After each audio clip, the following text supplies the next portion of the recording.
Morning, Ger. How you keeping? Oh, you're looking good, Kev. Oh, tired morning, honestly. Tired few days. Don't think you've had a shower yet, have you? I've not had a shower. I'm only up 10 minutes. Why would I have had a shower? Not great prep. You're talking about prepping before the game and doing the warm-up. I prepped last night. Did all my prep last night, John. Did all my prep over the last week or so, you know. Worrying. How did you get on in Madrid?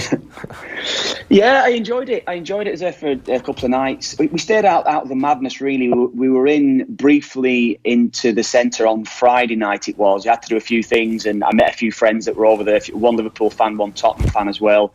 So it was nice. It was good. On the Saturday after the game, we were staying up near the airport, so we stayed out of town, really. So we ended up actually walking back from the ground. It's about 1.5 miles, 2 miles from the stadium. And then we just stayed quite local, so it was kind of low key, really. So it wasn't too bad. I saw Miguel Delaney tweeting, Madrid's such a great city; it should have the Champions League every year, every couple of years. I do feel like there should be like a rotation of few of the big major cities in Europe that just always have it, and then every fifth year there's a new city introduced to kind of try it out. But like, it makes sense to have a big European city host the final of the big European game.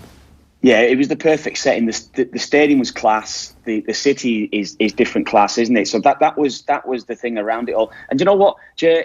I didn't see any trouble, and there must have been trouble. There was probably trouble in various bars, but there was nothing visible. There was nothing out of the ordinary out and about in the city when I was in, certainly on the Friday anyway. When a lot of people are arriving, you know, get a little bit giddy, get a little bit excited. There was nothing, and I think it was controlled really well. I think, as you say, the whole city was perfect because they separated the fans. They were together in certain spells, but there was no trouble. It was perfect. Everything went really smoothly. From UEFA's point of view, they must have been cock a hoot, honestly. Yeah, no, totally. I thought that was the two separate fan zones as well, which were only about 10 minutes apart, but like far enough for everybody to go, this is where you're going to congregate, this is where you're going to congregate, and it just seemed like everybody was kind of happy to be there.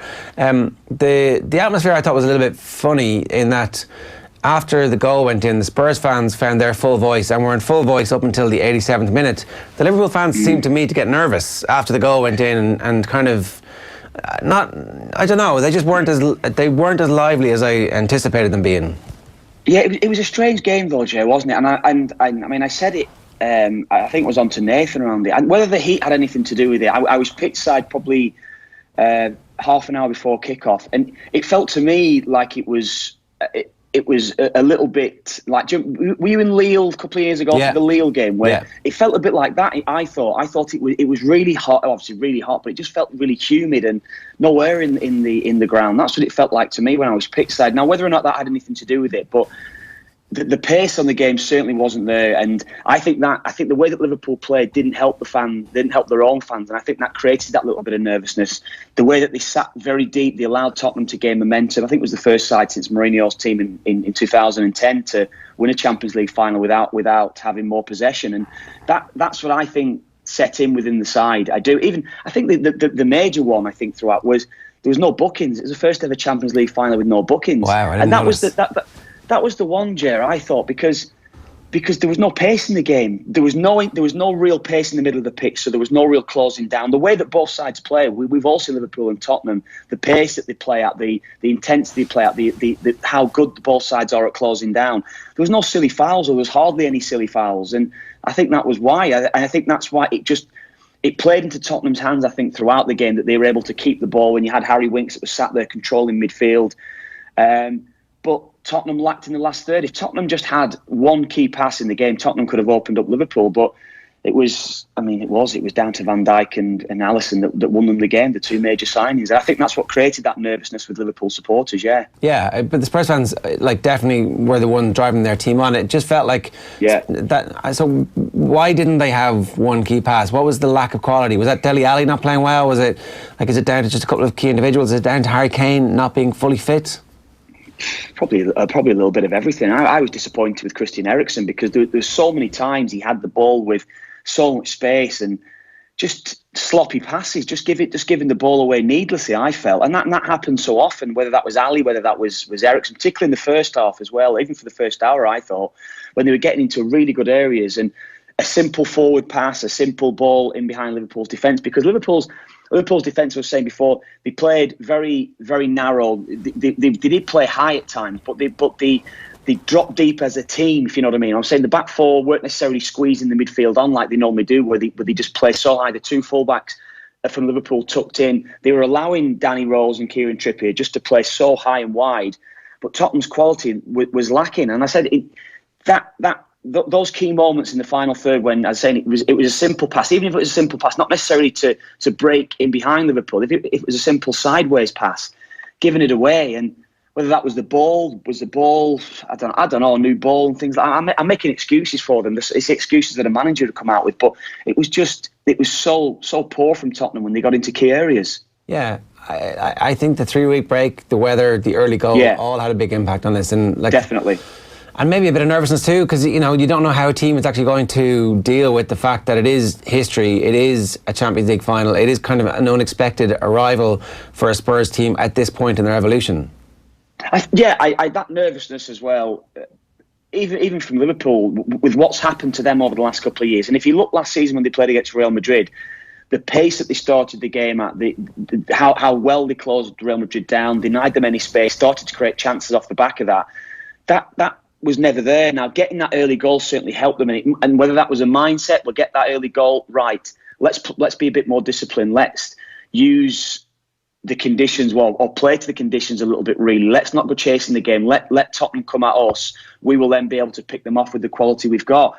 The amount of long balls that were I lost count of the amount of long balls from back to front that was hit, which was very unusual for both sides, particularly Liverpool. The amount of times, and they got in a few times, yes, but the amount of long balls that were overhit in behind, they were trying to exploit Trippier and Rose stepping in, yes, and they tried to use Mane and Salah going in, coming in off the wings, trying to play in between the centre half and fullback. But the amount of balls that were overhit when there was no pressure being put on the ball as well, and that was that. The game lacked quality. The game did lack quality in so many ways, but it was a change of tactic for Liverpool more than anything. And I think Tottenham played controlling the game. Yes, they did, but it was definitely a change of tactic for Klopp, and I think that might have been just to try to contain emotions and not get too caught up with the whole Champions League final buzz. Which ultimately you have to say works for them. From a Liverpool perspective, it did exactly what it was supposed to do. It didn't make the neutrals happy, but it's going to make Liverpool happy. It's history for them, and it's this massive building block now in what could become a dynasty from a Liverpool perspective, because you've got the management, you've got the ownership, you've got a group of players, some of whom are just the right age, some of whom are really quite young still. Everything is there for them now to become one of the best sides in Europe over the next 5 seasons. It doesn't feel like this is a fluky smash and grab or the end of a team, or they're just reaching their peak. It's like, no, this is them. They're announcing their arrival and they're here to stay. Yeah, they deserve the trophy. The last 2 years, particularly the last 18 months, the way that they've played, how good it is to watch, yes. How good they've looked at the back, bringing in Alisson across the summer as well as stabilised them goalkeeping wise. But I think the ultimate thing is it's the manager. Like, if you've got a choice of going to Man City or Liverpool, I think now you're going to choose to go and play for Klopp. I think you can see the relationship he's got with his players. Certainly if you've got Liverpool, Man United's offering a player 20, 30 grand more, which was the case with Van Dijk. Van Dijk was offered a lot more money to go to Man City, a lot more money to go to Chelsea, yet he chose Liverpool. There's a reason for that. That's the manager. Simply is the manager. And I think that's going to be the case across world football now. Any player that's going to come into the Premier League, and you've got a choice of football clubs, I think you're going to choose Liverpool over them now, simply because they have got a manager that entices players more than anything. Guardiola, because of what he does, and he gets that little bit extra. But apart from Guardiola, there's nobody else that players are going to want to play for. Yeah. It's great. It's great to hear as well that it's not all about money, and just to feel part of something special, to be able to enjoy going to work every day, to a dressing room that you really, you feel like a family, and compare that to what the Man United dressing room would have been like this season and where it's going. Who would you fancy to win the title next season, Kev? Then, if you're like, this is where Liverpool want to be. Yeah.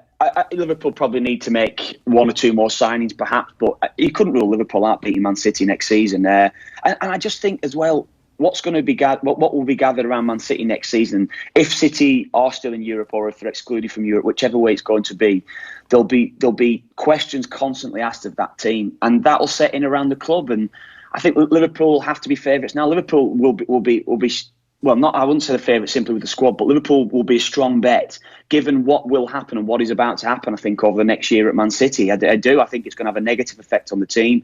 Those constant questions asked of Mourinho will add stress to him. I'm convinced of that. Liverpool are in the right place. They've done things right. You mentioned the owners. Everything's been done right at Liverpool. And it's been done right from top to bottom. And more so than any side in Europe now, Liverpool. And you said dynasty. I don't know whether that'll be the case, but Liverpool are in the best place, I think, now to dominate over the next 4 or 5 years. That is without a doubt. Whether they can add another Champions League or two to that. The Premier League is the one they want because that is the serious test. Look. I mean, yeah, we all know Tottenham getting to a final. Was it 19 losses this season? Liverpool lost 3, I think. Was it 3 games this season? 4 games, I think it might have been in the Champions League this season. 3 games in the Champions League this season, sorry. So Liverpool only lost 1 across the course of that season. It shows the standard of the Premier League and how difficult it is to win that. That is the goal next year. They have to win a Premier League or 2 over the next few years. But I think it can be done. I think they will do it. If they signed a midfielder, it'll be. Well, we'll talk about that in a minute. So I just want to. Preston's second best ever footballer, Mark Lawrenson, was on the show yesterday. Here he is talking about this Liverpool team and their likeability.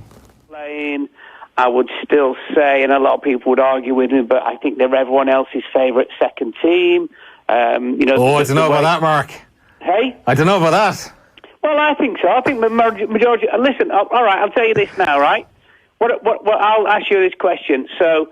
You're a Premier League supporter, right?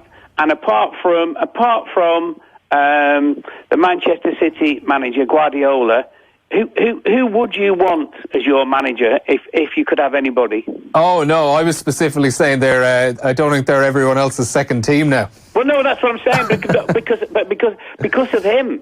It's all about him. And when he was appointed, a lot of people who know a lot of things about football in this country went, oh my God, I wish we had him. And he hadn't even managed a team in 1 game. So, listen, I think Liverpool are very fortunate. They had a profit last year of over 106 million. It looks like they're going to have another profit this year. He's waited for players as well. He's identified the players that he's wanted. But the biggest thing for me with Jurgen Klopp is he has made every single player better. Now, any level, that's an achievement. But at the very, very top, that is a massive achievement. And he's just a fantastic manager. I've seen him at Melwood a few times, just with the people, who kind of, the receptionists, the cleaners, everybody, anyone in there. And he's just a people person. And he really does get the club. And the supporters get him. And it's a big, big thing on Merseyside, that. So your second favourite team too, Kev? I wouldn't necessarily say that. Was Laura on Skype yesterday? No. Oh, that's really, if we get Laura on Skype, that would be the ultimate, I think, really. Someone's going to have to go around his house. Next time you're over there, you can call in his house and say, this is how this works. Here's the button. Yeah, I'll try and set him up. If we get Laura on Skype, that would be gold every day, yeah.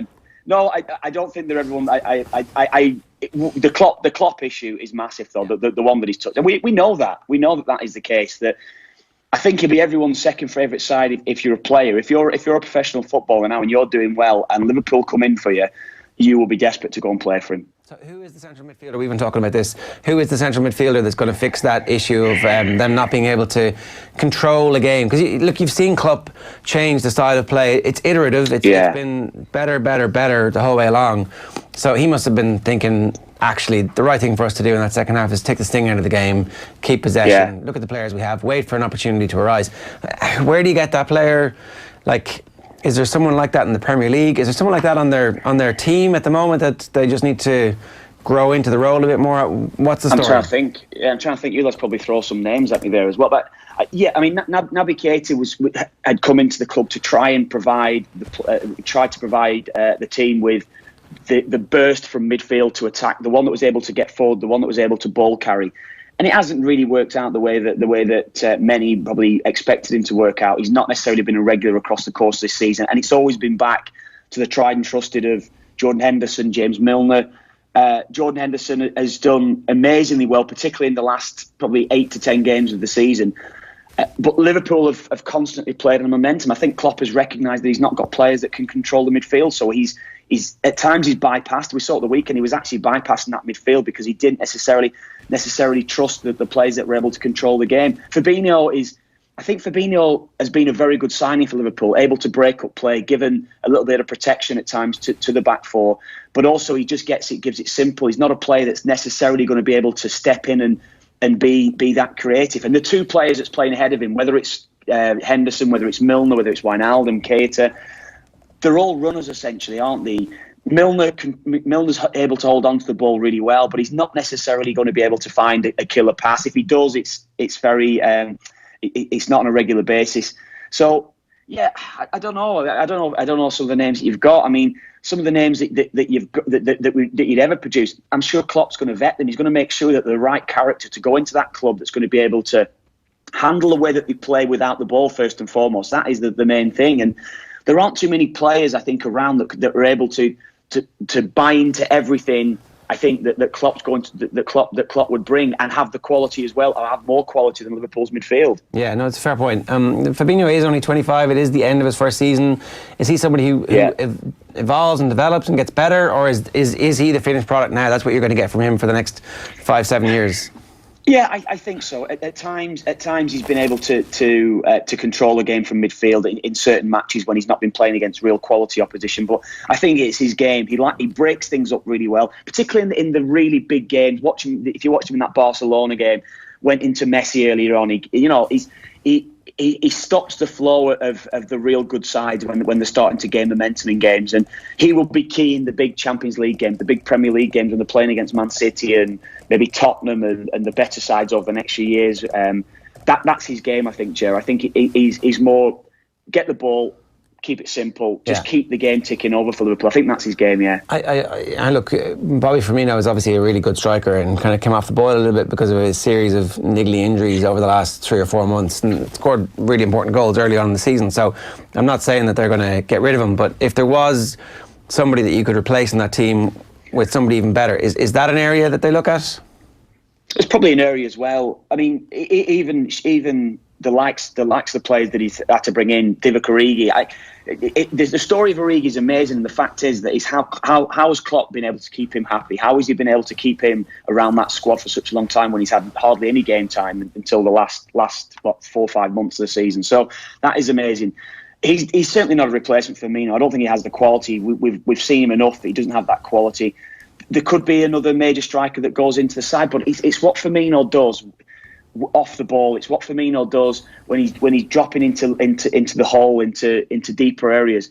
It just frees up Mane and Salah every single time. The movement from those two that's able to run in off the wings, they're only able to do that because of the movement from Firmino and the understanding that the three of them have got up front. So why would you change that? I don't necessarily see it as a major issue. He's not necessarily a player that's going to score 25, 30 goals a season like even Mane and Salah have done. I don't think he's this sort of player, but he's a key cog in what Liverpool have. Well, I guess just because there was that random question, to everybody at PSG at the moment seems to be available. So if Kylian Mbappe is available, do you spend 250 million, stick him in as your centre forward, and just become... I don't think they go from JB. The only reason why, if you get Kylian Mbappe, you're probably going to have to give him 300 grand a week, which is probably around or about double the wages that Virgil van Dijk is on. Why are Liverpool going to upset the club and bring a player in on almost double what the rest of the players are on? I don't think it's going to happen. That's it's so not big as it's well. It's not what Klopp set up, is it? It's not how the club's set up. That would just upset everything. I think Rabiot is a player that definitely comes to mind in that. If you're talking to somebody from PSG,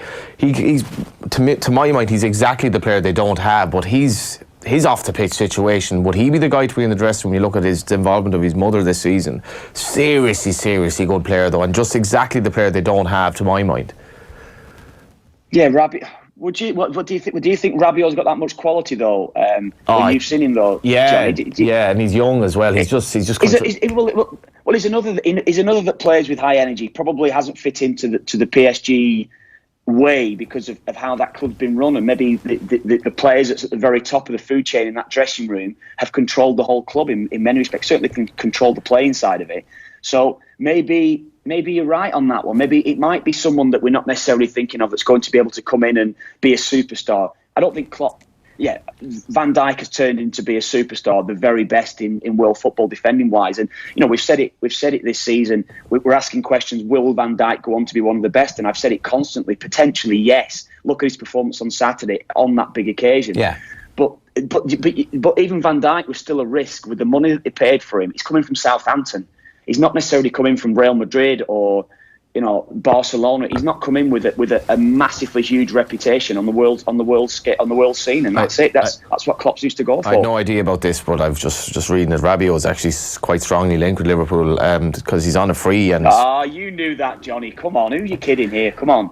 Like, when I was reading on this season, his situation at PSG has been so bizarre. He's basically just made himself unavailable, and he's just kind of down tools mid-season. And his mother is like kind of a key role in. She's often in the media. She seems to be half looking after him. He's 23 years of age, but seemingly he's linked with Man United and Liverpool. But I could definitely. He's a good player, Johnny. But he's a good player. But I don't necessarily put him immediately ahead of what Liverpool have got in midfield. He's not a massively creative player. He's not a player that's. Verratti controls that midfield at PSG. He's a much better footballer, but Verratti has, from what we hear, he's a bit of a party boy. Loves a fag, loves a beer, and he's not necessarily the most professional of players. And I think that's maybe one thing that will go against him. Is there any point in checking with Real Madrid to see if Luka Modric is at the end of the road there? And Luka Modric is somebody who you play 20 games next season. You don't play him week in, week out in the Premier League, but for big games. Like, remember the last season that the French midfielder at Chelsea, they used him only in the Champions League games in his last season, who won the World Cup in the good team. Oh my God, I can't believe it. How am I forgetting Makelele. Makelele. Yeah. So the last season that Makelele played, he basically only played in the absolutely massive games. Modric isn't quite at that stage of his career just yet, but he's not far away from it. Is that worthwhile? Like, just to kind of to be able to. Do you know what I think as well, Ger, with that? Yeah, good sign.